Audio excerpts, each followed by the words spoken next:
Hello, and welcome back to another episode of Crimes Against Plastic.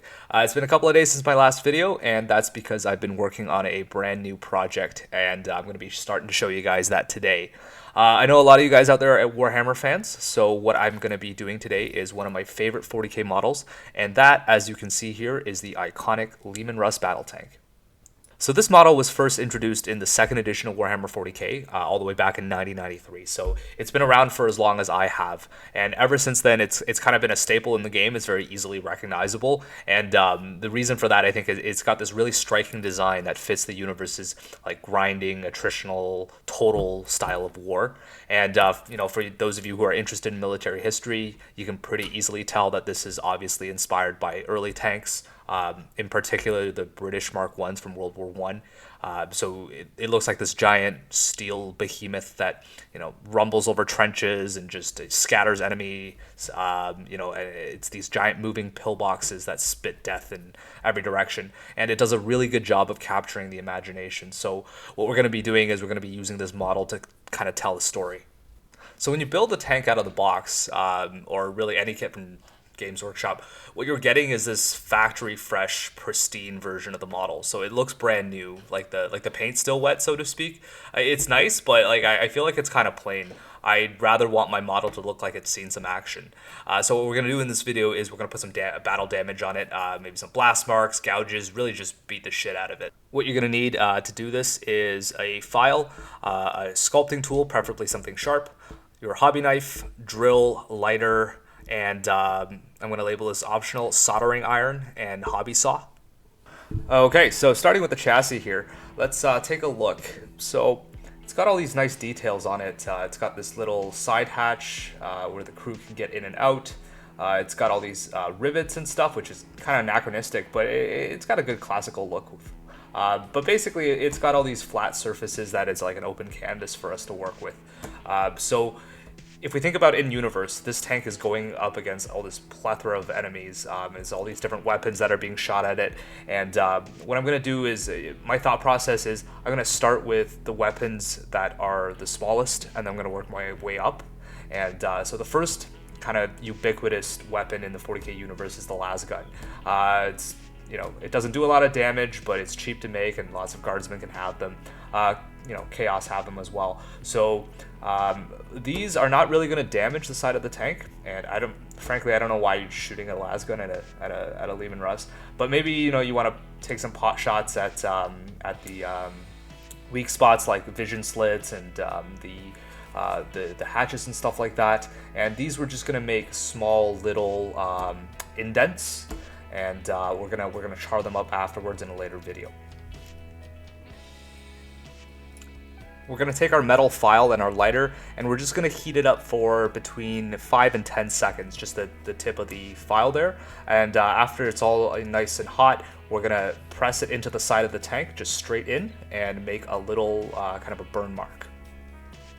As you can see here, we've made this little indent. It's got a bit of plastic around the edge, which makes sense because the las gun is an energy-based weapon, so if it hits a metal or a ceramic surface, it's going to leave this kind of like burned area. And then we're going to take our file, we're just going to widen that hole a little bit, scuff it up to make it look a little bit rough.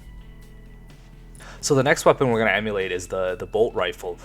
So this is a projectile weapon, usually in the hands of Space Marines, and they're like 70 cal or some ridiculous size, and they have an explosive warhead. So if it impacts the side of the tank, it might not penetrate, but it's going to leave a dent. It's going to leave a hole. So what we're going to do is we're going to take the hobby drill. I think this is a 3mm drill head. We're going to put a little hole right here in the hatch, and after you've drilled the hole, just take your hobby knife and just rough it up a little bit, right? Like scar up the side so it doesn't look so clean. And there you have it. Okay, so next we're gonna kind of try to simulate some melee weapons. So even though it's 40,000 years in the future, for one reason or another, melee weapons are back in fashion. So you have your chain swords, power swords, all that kind of stuff. So what I'm trying to do here is I'm trying to take the hobby saw and just pretending like it's one of those melee weapons, and I'm just going to hack away at the side, and I'm going to hack away at an angle and try to remove a slice of the plastic so that it looks like a bloodletter ran up and try to hack off the sponson, but it didn't do a very good job.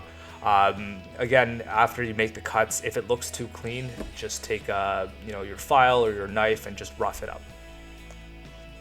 Alright, so now into the fun stuff. Last weapons we're going to look at is like plasma cannons, las cannons, those really big heavy stuff that if it hit the side of the tank would probably punch right through it.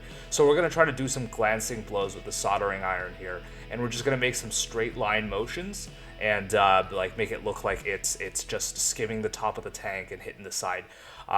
So this one, you want to limit it to maybe 2 or 3 per tank because you want it to make it look like it got roughed up, but like you don't want to make it look like a wreck, right? So I chose the side of the sponson on the left side, and then one more spot here on the right side, right over the turret. Like it's coming up from an underneath angle, and it's just glanced that side plate and melted it down. Now do be careful because the soldering iron is a pretty hot tool. The other thing is burning plastic is pretty toxic for you, so you want to be right by an open window or even preferably outside, because otherwise your entire house is going to smell like burnt plastic. So you want to keep in mind that you're trying to tell a story with all of this weathering. When you're looking at where to put spots and how many, just think about what kind of weapons would be fired at it. For example, here right at the vision slit on the front there, what I did was I did a series of 5 bolter holes, kind of like someone pulled down the trigger and just let a stream of bolts loose, and it kind of slanted across the diagonal there. Also, right at the top where the commander is, I put a couple of las gun shots. Maybe there was a opportunistic trader that was taking a couple of pot shots when the commander was just ducking into his hatch. Things like that. Just try to keep in mind that you're trying to tell a story. So we're gonna just leave it off here today. It's like 7 a.m. I really wanted to get a video out today because I haven't posted anything in the last 2 days. So what I'll do in the next part is I'll show you guys how we're going to paint this tank and how we're going to paint those weather marks as well. And then probably the one after that we'll kind of do some mud and rust effects. So that's it. That's where we're going to leave off. Thank you very much for watching, and once again I want to give a shout out to our sponsors on Patreon: Callum O'Malley, Dan Murray, Dave Vino, Eve Kusk, Mike Story, and Artemage84. We'll see you on the next episode of Crimes Against Plastic.